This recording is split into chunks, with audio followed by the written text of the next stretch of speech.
بسم اللہ الرحمن الرحیم۔ چند باتیں عرض کرنی تھی۔ آج ہر انسان کہتا ہے کہ میں کامیاب ہو جاؤں، خواہ وہ بچہ ہے یا جوان آدمی ہے، مرد ہے یا عورت۔ ہر آدمی کی یہ تمنا، ہر آدمی کی یہ خواہش ہے کہ میں کامیاب ہو جاؤں۔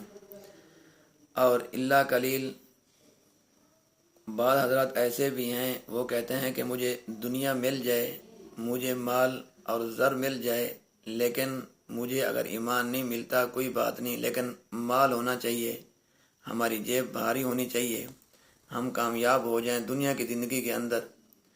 لیکن میرے دوستوں، بزرگوں، اللہ تبارک و تعالی جو ہمارا ہر چیز کا خالق، ہر چیز کا رازق، ہر چیز کا ہمارا مالک ہے، وہ کہتا ہے جب بندہ میرے پاس ہے تو کامیاب ہو کر ہے، ناکام ہو کے نہ ہے۔ لیکن پھر اللہ تبارک و تعالی نے یہ بھی بتا دیا کامیابی کس چیز کے اندر ہے اور کامیاب کون سے لوگ ہیں۔ کیا جن لوگوں کے پاس مال ہے، جن لوگوں کے پاس دولت ہے، وہ کامیاب ہیں، یا وہ لوگ کامیاب ہیں جو گداگر ہیں، جو فقیر ہیں، وہ کامیاب ہیں؟ لیکن کامیابی کا مدار نہ پیسہ ہے، نہ دولت ہے، نہ فقیری ہے، نہ امیری ہے۔ میں دوستو، کامیاب وہ لوگ ہیں، فرمایا قد افلح المؤمنون، پکی بات ہے، تحقیق کی پکی بات ہے کہ مومن لوگ کامیاب ہیں، جو ایمان لے کر آئے ہیں وہ کامیاب ہیں۔ اگر ان کے پاس مال و زر نہیں ہے، ان کے پاس دولت نہیں ہے، کچھ بھی جمع پونجی نہیں ہے، فرمایا اگر وہ ایمان لے آئے ہیں وہ کامیاب ہیں۔ چہجے وہ زندگی فقیری کی بسر کر رہے ہیں تب بھی وہ کامیاب ہیں، جھوپڑیوں کے اندر زندگی گزار رہے ہیں تب بھی کامیاب ہیں۔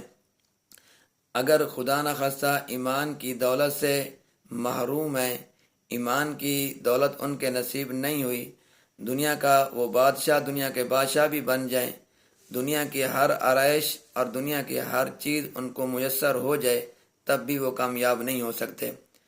پھر اسی پہ بات ختم نہیں ہوتی۔ ایمان لانے کے بعد سب سے پہلا کام جو ہے، انسان کے اوپر جو ذمہ داری عائد ہوتی ہے وہ نماز عائد ہوتی ہے، نماز کی ذمہ داری عائد ہوتی ہے۔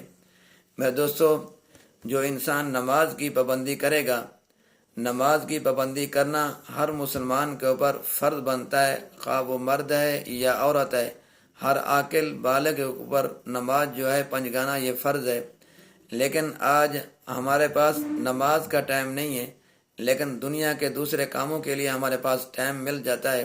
لیکن جب نماز کا وقت آتا ہے تو ہم یہ تصور کرتے ہیں، اگر ہمیں کوئی کہہ دے بھی نماز کا ٹائم ہو گیا، نماز کے لیے آ جائیں، ہم کیا کہتے ہیں، میرے پاس ٹائم نہیں ہے، بعد میں نماز پڑھ لوں گا۔ میرے دوستو، ایک آدمی اگر موبائل یوز کرتا ہے چند دن کے لیے، اگر اس کو کہہ دیا جائے بھی موبائل کو چھوڑ دو، وہ کہتا ہے اب یہ میری ضرورت بن چکی ہے، اس کو میں نہیں چھوڑ سکتا۔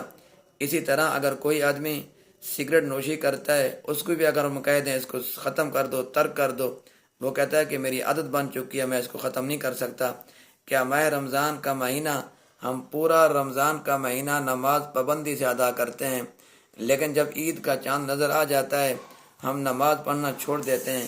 ہم یہ تصور کرتے ہیں، یہ کہتے ہیں رمضان شریف ختم ہو گیا ہے، رمضان شریف کے روزے ختم ہو گئے ہیں، لہذا تراویح تو ویسے ختم ہو گئی ہے، ہم یہ تصور کرتے ہیں نماز بھی ختم ہو گئی ہے۔ میرے دوستو، جس آدمی کے 30 دن بعد جماعت نماز پڑھنے کے باوجود بھی اس نے اپنی عادت تبدیل نہیں کی، نماز کو اس نے چھوڑ دیا۔ ہر انسان اپنا محاسبہ کرے، ہر انسان اپنی گریبان کے اندر جھانک کر دیکھے، میں کس راستے پہ چل رہا ہوں، میں کس سمت پہ جا رہا ہوں۔ میرے دوستو، میرے بھائیوں، یہ فکر کرنے والی بات ہے، ہر آدمی اپنی فکر کرے اور اپنا قبلے کی طرف، اپنا قبلہ جو ہے وہ صحیح کرے۔ ہم دوسروں کی طرف دیکھتے ہیں، یعنی کہ ہم اپنی اچھائی دیکھتے ہیں اور دوسروں کی برائی دیکھتے ہیں۔ جب انسان دوسرے کی اچھائی دیکھے گا اور اپنی برائی کی طرف نظر کرے گا، وہ ضرور انشاءاللہ کامیاب ہو جائے گا۔ اللہ میرا اور آپ کا حامی و ناصر ہو۔